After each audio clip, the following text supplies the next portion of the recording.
미 이민서비스국은 귀화 시민권 신청자들에 대한 도덕성 검증에 이어 이웃이나 직장에서의 추천서, 직접 방문 조사를 부활시키고 있습니다. 미국의 입국 심사가 까다로워지면서 휴대전화 등 전자기기를 검사하는 경우에 대비하려는 여행객들이 늘고 있는 것으로 나타났습니다. 국토안보부는 최종 추방령을 무시한 불법 체류자들을 중심으로 벌금을 부과하고 강제 징수에 돌입했다고 발표하면서 자진 출국을 유도하고 있습니다. 트럼프 대통령이 주택모기지 허위 서류를 이용한 혐의를 받고 있는 리자쿡 연준 이사에게 해임을 통보했습니다. 6월 미 대도시들의 주택가격이 가장 적게 오르면서 물가 인상률보다 덜 오른 것으로 나타났습니다. 시청자 여러분 안녕하십니까? 워싱턴 뉴스 투데이입니다. 최근 미국에서는 합법 비자와 영주권에 이어 귀화 시민권 심사도 한층 까다로워지고 있습니다. 시민권 신청자들에 대한 도덕성 검증에 이어 이웃이나 직장 동료의 추천서와 직접 방문 조사도 부활시키고 있습니다. 한면태 기자가 보도합니다. 트럼프 행정부 시절에는 귀화 미국 시민권자가 되는 길이 갈수록 험난하고 좁은 문이 되고 있습니다. 트럼프 행정부가 최근 들어 합법 비자와 영주권에 이어 귀화 시민권 심사에 한층 높아지는 장벽을 세우고 있기 때문입니다. 트럼프 행정부의 이민서비스국 USCIS는 귀화 시민권 신청자들에 대한 도덕성 검증에 이어 이웃이나 직장에서의 추천서, 직접 탐문조사까지 부활시키고 나섰습니다. 첫째, 귀화 시민권 신청자들에게는 이웃이나 직장에서 추천서를 제출토록 요구하고 경우에 따라서는 직접 방문해 탐문조사를 벌이기로 했습니다.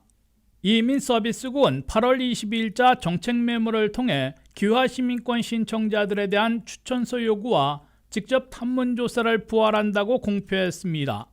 새 지침에 따르면 귀화 시민권 신청자들에게는 이웃이나 직장의 고용주, 동료 등으로부터 추천서를 받아 제출하도록 요구하게 됩니다. 이민서비스국 심사관이 추천서를 바탕으로 직접 방문해 이웃이나 직장에서의 탐문조사를 할지 결정하게 됩니다. 연방 공무원들을 선발할 때 FBI 조사관이 신청자 이웃이나 직장을 직접 방문해 신청자에 대한 탐문조사를 실시하는 것과 비슷한 방법입니다. 트럼프 행정부는 귀화 시민권 신청자에 대한 이웃 또는 직장의 추천서와 직접 방문 탐문조사를 아버지 부시 행정부 시절 이래 30년 만에 부활시키는 겁니다. 그동안은 FBI의 신원조회로 대체해왔는데 직접 탐문조사를 30년 만에 부활시켜 상당히 까다롭게 심사하면서 시간도 많이 걸리게 될 것으로 예고되고 있습니다. 둘째, 이에 앞서 트럼프 행정부는 귀화 시민권 신청자들에 대해 도덕성까지 검증한다는 새 정책 지침을 발표한 바 있습니다. 도덕성 정밀 검증에서 긍정평가를 받으려면 교육 수준과 준법, 안정적인 일자리 유지, 성실한 세금 납부뿐만 아니라 지역 봉사활동, 가족 돌봄 등의 실적을 보여줘야 할 것으로 나타났습니다. 반면에 형사범죄 기록은 물론이고 보호관찰 기록도 부정적으로 평가받고 범죄는 아니지만 부도덕한 행동을 했던 것으로 나타난 신청자들도 도덕성에서 부정평가를 받게 됩니다. 특히 음주운전이나 규정속도보다 20마일 이상의 난폭 과속운전 기록이 있으면 시민권 받기 어려워질 것으로 보입니다. 심지어 귀화 시민권을 신청했다가 과거의 범죄 기록이 포착되면 시민권 대신 영주권까지 박탈당하고 추방에 넘겨질 수도 있어 시민권 신청 자체가 크게 위축될 것으로 예상되고 있습니다. 미국은 2011년 81만 4천 명, 22년 96만 9,500명, 23년 87만 8,500명이 귀화 시민권자가 됐으며 한인들은 15,000명, 14,880명, 12,330명으로 해마다 감소해 왔습니다. 현재 미국 영주권을 갖고 있는 한인들은 28만 명으로 추산되고 있고 그 중에 70%인 20만 명 가까이는 5년 이상 돼 귀화 시민권을 신청할 자격이 있는 것으로 보이나 신청 자체를 크게 미루게 될 것으로 보입니다. 미국에선 영주권을 취득한 지 5년이 경과되어야 귀화 시민권을 신청할 수 있고 시민권 시험을 통과해 선서해야 미국 시민권자가 되며 유권자 등록을 하고 투표할 수 있게 돼 정치 파워를 발휘하게 됩니다. WKTV 뉴스 한면택입니다. 미국의 입국 단속이 늘어나고 강도도 높아지면서 여행객들도 긴장하고 있다는 보도가 나오고 있는데요. 이에 따라 미국 입국자들 사이 변호사와 개인정보 상담사 등 전문가들의 조언에 따라 휴대전화 등 전자기기를 검사하는 경우에 대비해 SNS 계정을 잠그고 사진과 메시지를 삭제하거나 아예 임시 휴대전화기를 마련하고 있는 것으로 나타났습니다. 안혜린 기자의 보도입니다. 최근 미국 국경에서 이뤄지는 전자기기 검사가 강화되면서 해외여행을 다녀온 뒤 귀국하는 한인들의 불안도 커지고 있습니다. 전문가들은 이제 외국인 관광객뿐 아니라 미국 영주권자, 유학생 등 모든 입국자가 휴대전화 검사의 대상이 될 수 있다고 지적합니다. 세관 국경보호국은 최소한의 근거만 있어도 입국자의 기기를 열어볼 권한을 갖고 있습니다. 여기에는 통화 내역, 문자 메시지, 개인 사진뿐 아니라 SNS 기록과 인터넷 검색 이력까지 포함될 수 있습니다.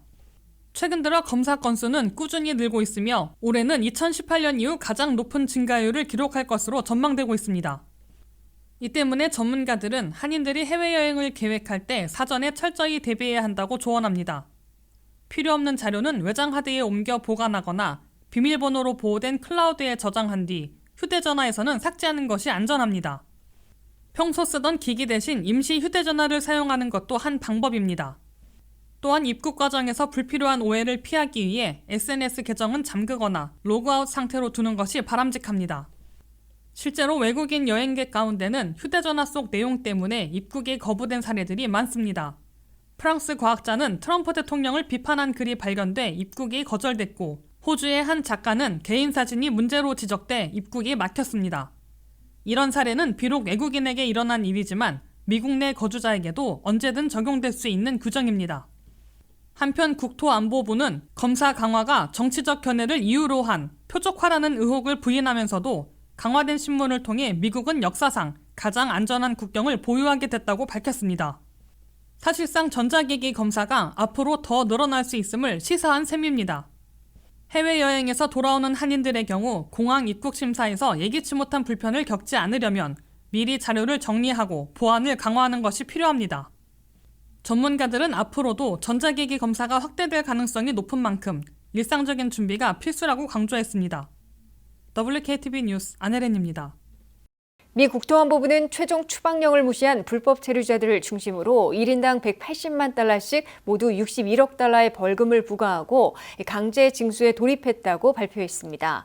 벌금을 부과받은 불법 체류자들이 자기 추방을 선택해 스스로 미국을 떠날 경우 벌금을 면제받고 무료 항공권과 $1,000의 출국 보너스를 받게 된다고 국토안보부는 거듭 촉구했습니다. 미국 내 불법 체류자들에게 벌금을 부과하고 있는 트럼프 행정부는 현재까지 61억 달러의 벌금을 부과하고 컬렉션, 즉 강제 징수에 돌입했다고 밝혔습니다. 컬렉션 회사에 재산이나 봉급이 포착되면 압류 처분될 수 있습니다. 국토안보부는 불법 체류자들에게 하루에 998달러씩 벌금을 부과하는 정책을 시작한 이래 현재까지 61억 달러를 부과했다고 밝혔습니다. 현재까지 벌금을 부과받은 불법 체류자들은 주로 최종 추방령을 받고도 미국을 떠나지 않은 잠적자들로 2만 1,500명이 있다고 국토안보부는 전했습니다. 이들은 하루에 998달러씩 최대 5년치를 소급 적용하기 때문에 180만 달러까지 벌금을 부과받고 있습니다.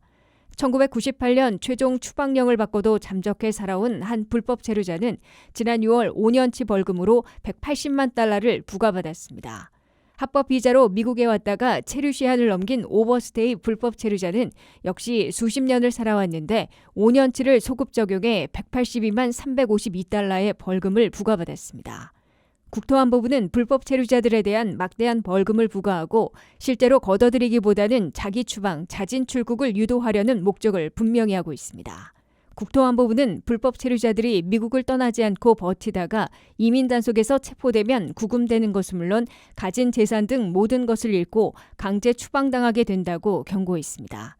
이에 비해 벌금을 부과받더라도 CBP 홈 앱을 통해 자기 추방을 선택해 미국을 스스로 떠나게 된다면 벌금을 면제받게 된다고 국토안보부는 강조했습니다. 더욱이 자기 추방, 자진 출국자들은 아이스의 전세기를 무료로 이용하고 본국에 도착한 것으로 증명하면 1인당 $1,000씩의 출국 보너스를 받게 된다고 국토안보부는 상기시켰습니다. 크리스티 노엄 국토안보부 장관은 최근 불법 체류자 160만 명이 스스로 미국을 떠난 것으로 나타났다고 공개한 바 있습니다.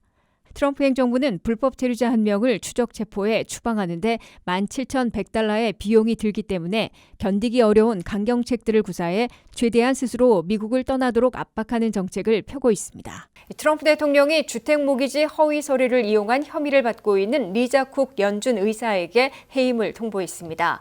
쿡 이사를 해고하고 후임자를 지명하면 이사진의 과반을 장악하게 되는데요. 연준 이사의 과반을 자신의 지명자로 채우는 것이 현실화되면 트럼프 대통령은 기준금리 인하 압박 등을 한층 강화할 것으로 예상되고 있습니다. 한면택 기자의 보도입니다. 도널드 트럼프 대통령이 연방대법원에 이어 미국 중앙은행인 연방준비제도까지 통제력을 확대하려 시도하고 있습니다. 트럼프 대통령은 연준이사 7명 중에서 전임자가 지명했던 유일한 흑인 여성 이사인 리사 쿡 연준이사에게 해임을 통보했습니다.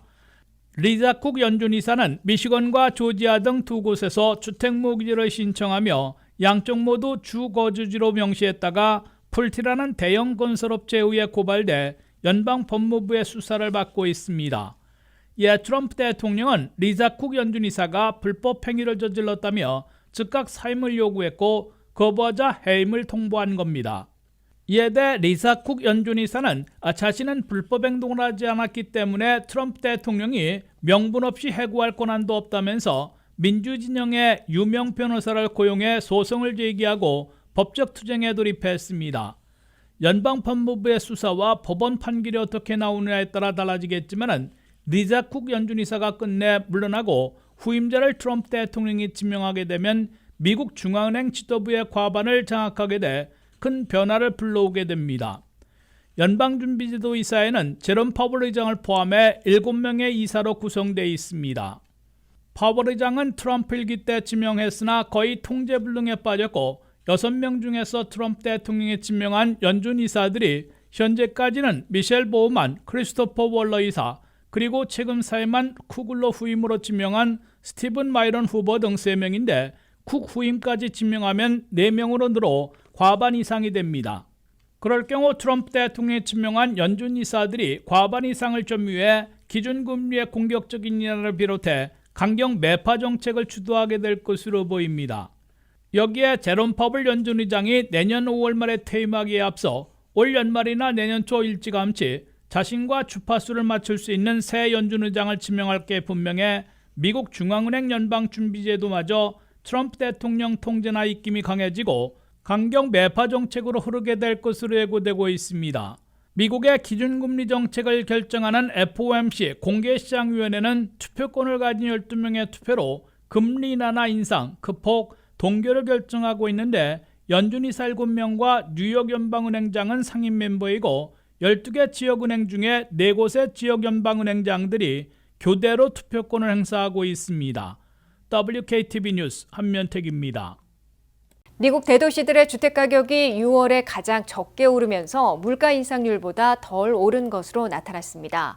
20대 대도시들 중에 월간으로는 절반을 넘는 11곳에서 집값이 떨어졌고 연간으로는 7곳에서 하락한 것으로 집계돼 주택거래에 이어 주택가격 인상도 냉각된 것으로 분석되고 있습니다. 미국의 주택시장이 거래는 냉각됐는데 가격은 오르는 악순환을 겪다가 이제는 주택가격도 식어가고 있습니다.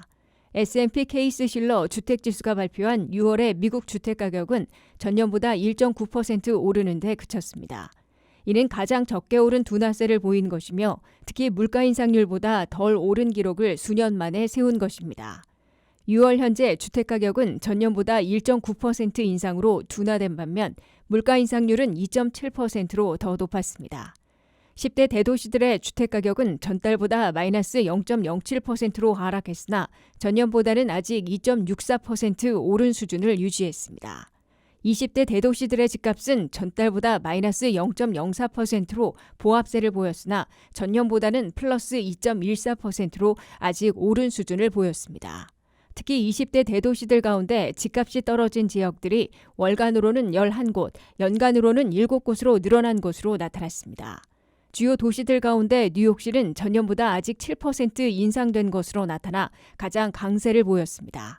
시카고도 6.09% 올라 두 번째 많이 오른 도시로 꼽혔습니다. 워싱턴 DC 수도권 지역은 전달보다는 0.52% 하락했으나 전년보다는 아직 2.27% 오른 수준을 보였습니다.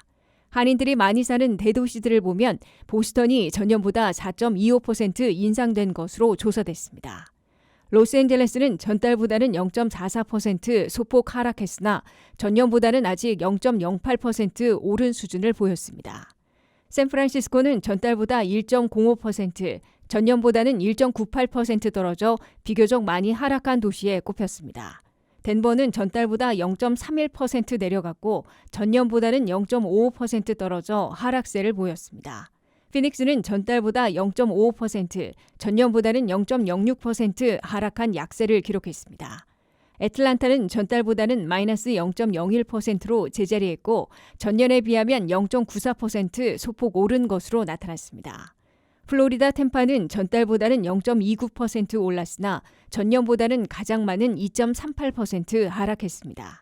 달라스는 전달보다 0.05% 제자리했으나 전년보다는 0.95% 하락한 것으로 나타났습니다.